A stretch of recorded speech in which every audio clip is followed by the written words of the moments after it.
Now there's a few things that I'm certainly proud of, like every track I've made, the feedback and the outcome.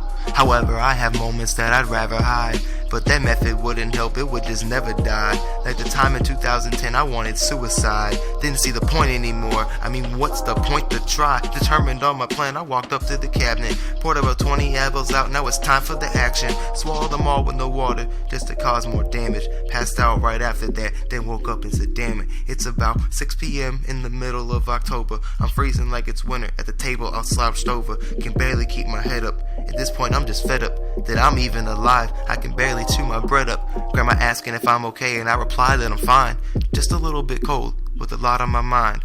Well, that was half the truth, I wasn't fine at all. My eyes were dilated and I fell in the hall. They scooped me up and take me to the hospital. On the brink of death, pumping my stomach wasn't optional. Had me filled with fluids, drinking charcoal. I came home the same night, still feeling the same way. Even though that was hell, I still felt the same pain. Even though they understood, I still felt to be ashamed.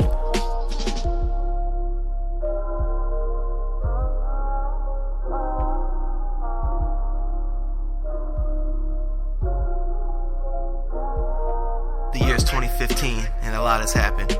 People switched up on me and I felt the sadness. All alone again, with no one to call my friend. Why was life this way? Why can't it just end?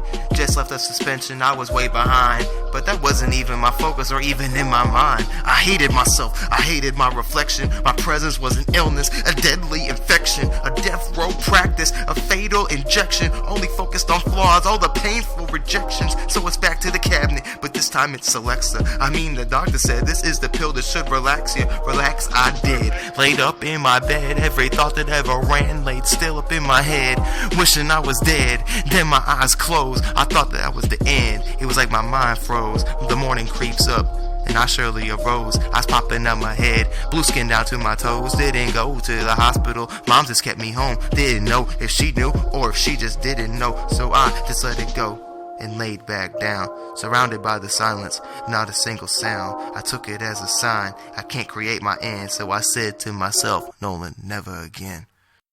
Perfect.